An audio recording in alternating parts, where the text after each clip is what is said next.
31 రోజుల సవాల్లో 13వ రోజు 13వ సామెతతో సిద్ధమా? మంచివాడు తన పిల్లలను ఆస్తికర్తలుగా చేయును, పాపాత్ముల ఆస్తి నీతిమంతులకు ఉంచబడును. ఇది చదివితే హామాను మొర్దెకై గుర్తొస్తారండి.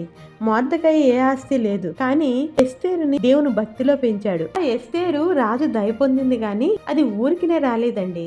తగుమాత్రపు అలంకరణలు మాత్రమే తీసుకుంది కానీ దేవుని సన్నిధిలో గోజాడి ప్రార్థించుంటుంది.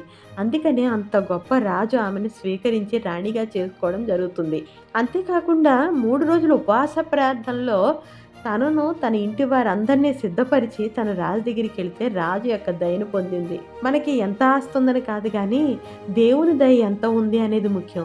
ఇక్కడ హామాన్ అయితే గొప్ప ఆస్తిపరుడు, కానీ దేవుని బిడ్డల్ని ఎదిరించే పాపాత్ముడు కాబట్టి మొర్దెకైకి అతని ఆస్తి అంతా దక్కిందండి. అంటే ఇక్కడ మంచివాడి ఆస్తి దక్కించుకున్నాడు, పాపాత్ముని ఆస్తి నీతిమంతుడి కోసం ఉంచబడింది.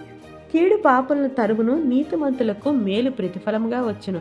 మొర్దెకైకి మరణశిక్ష విధించాలి, ఉరికైకి వేలాడి తీయాలని హామాను ఆ రోజు రాత్రి అహష్వేరోషు రాజు యొద్దకు వచ్చాడు. కానీ నీతిమంతుడైన మొర్దెకై తనను రక్షించిన వివరము సమాచార గ్రంథంలో విన్న రాజు మొర్దెకైని రాజ దుస్తులతో సన్మానించమని చెప్తాడు. అలాగే దుష్టుడైన హామాను యొక్క చెడు ఆలోచన తెలుసుకొని అదే మరణశిక్ష, అదే ఉరికయ్య మీద హామానును ఉరి తీయడం జరుగుతుంది. చూసారా, వాక్యం అక్షర సత్యమండి. నీవు నీతిని ప్రేమిస్తున్నావా, పాపాత్ముడవై ఆస్తిని సంపాదించుకుంటున్నావా? నీతిమంతులకు ఆకలి తీరా భోజనము చేయను గాని భక్తిహీనుల కడుపుకు లేమి కలుగుతుందని ఇక్కడ రాయబడింది. నీతిమంతుల వెలుగు తేజరిల్లును, భక్తిహీనుల దీపము ఆరిపోవును.